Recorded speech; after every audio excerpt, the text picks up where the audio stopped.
মা নিজে হাতে চিঠি লিখতেন না, তার সঙ্গে থাকতেন এমন কোনো মহিলাকে চিঠির কথা মুখে মুখে বলে যেতেন।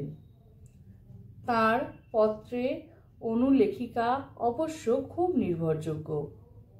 মা যেমনটি বলতেন ঠিক তেমনটি তিনি লিখে নিতেন, কারণ আমার কাছে একবার একটি চিঠি এসেছিল যাতে প্রিয় দেবমাতা বলে সম্বোধন করা ছিল। অন্য কেউ বাকি ঠিকানা যোগ করে দিয়েছিলেন। চিঠিটা ছিল এই রকম: বাগবাজার, কলকাতা, ভারত। আমার পরম আদরের কন্যা প্রিয় দেবমাতা, তোমার 16ই আগস্টের পত্র পাইয়াছি। যখন তোমার কথা ভাবিতেছিলাম ঠিক তখনই তোমার পত্রটি আসিল। সুতরাং বুঝিতে পারো সেটি পাইয়া আমি কতখানি আনন্দিত পাইয়াছি। তুমি পত্রে ওখানকার কাজকর্মের যে বিবরণ পাঠাইয়াছ তাহা পাইয়া বড়ই সুখী হইলাম। পরমানন্দ এবং ওয়াশিংটন ও বোস্টনের অন্যান্য ভক্তদিগকে আমার ভালোবাসা ও আশীর্বাদ জানাইবে।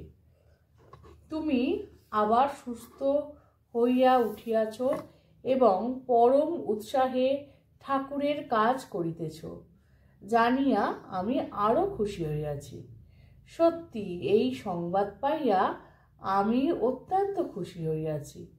আমি আগের চাইতে এখন একটু ভালো আছি। শারদানন্দ, যোগীন মা, গোলাপ মা, সত্যকাম, কুসুম দেবী, গণেন, নিবেদিতা ও সুধীরা ভালো আছে। তাহারা প্রায় তোমার কথা বলে। আমার ভালোবাসা ও আশীর্বাদ জানিও। আদরের কন্যা আমার, ইতি তোমার স্নেহময়ী মাতা ঠাকুরানী। এইভাবে মা তার বাচ্চাদের তথা সন্তানদের তথা ভক্তদের, বিদেশি কন্যাদের ভালোবেসে নিজের বুকে জড়িয়েছিলেন। তারই প্রমাণ আমরা এই চিঠি দিয়ে আরও একবার পেলাম।